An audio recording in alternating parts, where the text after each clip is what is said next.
स्वतःचं घर घ्यावं का भाड्याने राहावं, आपण दोन दोन पार्टमध्ये बघायचं. ह्याच्या अगोदर मी एक व्हिडिओ बनवली होती. त्याच्यामध्ये आपण आपल्या ज्या माइंडमध्ये जो कचरा भरलेला आहे, म्हणजे स्वतःचं घर घ्यावं का भाड्याने राहावं, तो आपण मागच्या व्हिडिओत सगळा कचरा साफ म्हणजे क्लीन केलेला आहे. ती जर तुम्ही व्हिडिओ बघितली तर तुम्हाला 60% तरी अंदाज येईल की स्वतःचं घर घ्यावं का भाड्याने राहावं. आता ह्या व्हिडिओमध्ये मी तुम्हाला फायनल आन्सर देणार आहे की ॲक्च्युअलमध्ये स्वतःचं घर घ्यावं का भाड्याने राहावं. आणि मी तुम्हाला अशा काही गोष्टी सांगेन आज, ज्या तुम्ही तुमच्या आयुष्यात जर वापरल्या तर स्वतःचं घर घ्यायचं का भाड्याने राहायचं हे खूप सोपं जाईल तुम्हाला. तर चला, आता तुमचं बजेट किती आहे आपण स्टेप बाय स्टेप बघू. तुम्हाला फक्त बघायच्या अगोदर थोडं केअरफुल लक्ष द्यावं लागेल की आपण स्टेप बाय स्टेप आता डिस्कस करणार आहोत. पुढे जायच्या अगोदर मला एक क्वेश्चन विचारायचं आहे तुम्हाला की तुमचं बजेट काय, what is your budget. If you don't know your budget then you are going to wrong direction.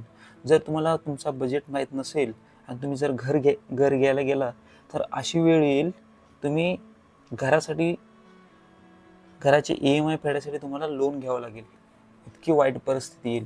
तर पहिला बजेट तुमचा काय, तुम्ही महिन्याला किती भरू शकता ह्याचा बजेट तयार करा. नंतर ते स्वतःचं घर घ्यायचं का भाड्यानं राहायचं हे तुम्हाला जसं जसं पुढे जाईल ना तुम्हाला सगळं कळेल. जुन्या काळापासून एक म्हण आहे, हांतरून बघून पाय पसरावं. ती म्हण काय खोटी नाही, ती बरोबर आहे. जर आपलं हांतरून छोटं आहे तर त्यानुसारच आपल्याला पाय पसरायला पाहिजे. जर पसरायचं असेल, लोळायचं असेल, इकडं तिकडं असं तसं व्हायचं असेल तर त्यासाठी आपल्याला हांतरून वाढवावं लागेल. मग तसं सेम आपल्याला जर मोठ्या बजेटचा घर घ्यायचा असेल किंवा अजून कुठली प्रॉपर्टी घ्यायची असेल तर आपल्याला थोडंसं पैसे साईडला काढून सेव्हिंग करून मग त्याचं प्लॅनिंग करायला पाहिजे. तुम्ही हातरून छोटंच आहे आणि त्याच्यात आले चार पाच जण झोपायला तर ते पुरणार नाही तुम्हाला. तर सेम एक्झाम्पल तसंच होतो. बजेट जर स्वतःचं ठरवलं नाही तर काय होतं माहिती आहे का, तुम्ही लोनचे जे EMI भरतो आणि कधी प्रॉब्लेम आला तर आपण काय करतो, ते क्रेडिट कार्डवर भरायचा प्लॅन करतो. त्यामुळे लोनवर लोन असा गरीब माणूस फसला जातो. तर पहिला बजेट ठरवा तुम्ही स्वतःचा, हांतरून बघूनच पाय पसरा. EMI भरायसाठी क्रेडिट कार्डमधून पैसे घेणं हे खूप डेंजर आहे एकदम. तुमची जो पगार आहे तुमचा त्याचा तुम्ही अगोदर प्लॅन करा, तुमचा पगार किती आहे आणि तुम्ही किती EMI भरू शकतो. त्यामुळं तुम्ही स्वतःचा पहिला बजेट ठरवा.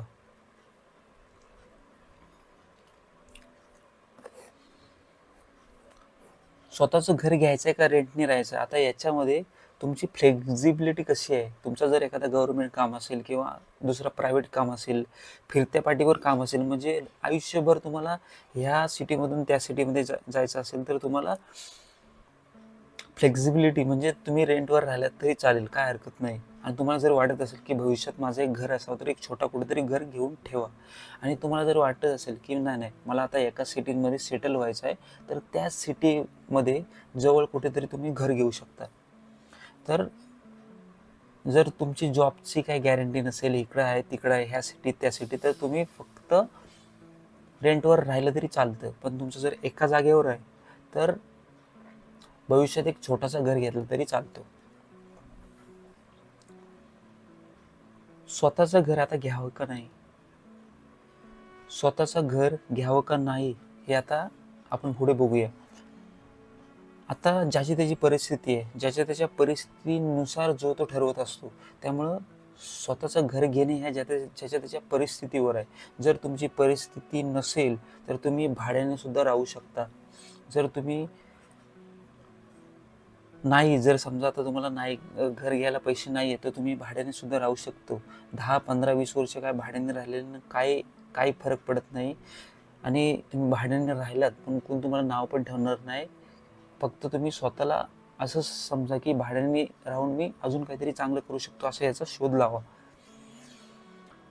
भाड्याने तुम्ही परिस्थिती नसेल आणि तुम्ही घर घ्यायच्या भानगडीत पडलात, सॅलरी कमी असेल, तर तुम्हाला लोन एक लोन पडायला अजून एक लोन घ्यायला लागेल. तुम्ही लोनच्या जाळ्यात असे अटकाल, आयुष्यभर सुटायला मुश्किल होईल. त्यानंतर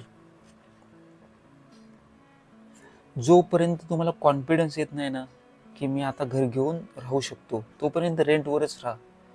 तुम्हाला हा सांगतोय, तो सांगतोय, कोणाचं ऐकू नका. जोपर्यंत तुम्हाला कॉन्फिडन्स येत नाही तोपर्यंत रेंटवरच राहा आणि नंतर घर घ्या. परिस्थिती नसेल तर भाडं भरून तुम्ही राहू शकता थोडे दिवस. आणि आता जर तुमची परिस्थिती असेल तर मी ते मेन्शन केलंय, परिस्थिती असेल तर एक छोटासा घर घ्या. परिस्थिती असेल तर एक छोटासा घर घेतला तरी चालेल आधी सुरुवातीला, मोठा घर नाही घेतला तरी चालेल. आता लोकांचं माइंडसेट कसं आहे, त्यांना पहिल्यांदा असं मोठं घर लागतं. म्हणजे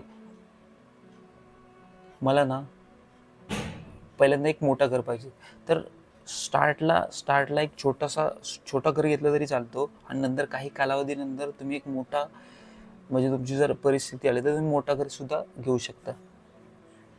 आता खूप जणांना मी बोलताना ऐकले की भविष्यात मुलाबाळांसाठी खूप मोठी जागा लागते. पण जागा लागते भविष्यात एक ठीक आहे, पण जर तुम्ही तुमच्या परिस्थितीनुसार आत्ता नाही घेतलात तर त्यासाठी तुम्ही कर्जात इतके अडकाल आणि नंतर जरी तुम्हाला भविष्यात मोठी जागा भेटली तरी तुम्हाला तुमचं लोन फेड होणार नाही. त्यामुळं जेवढी आता तुमची परिस्थिती आहे त्यानुसारच तुमचा निर्णय घ्या.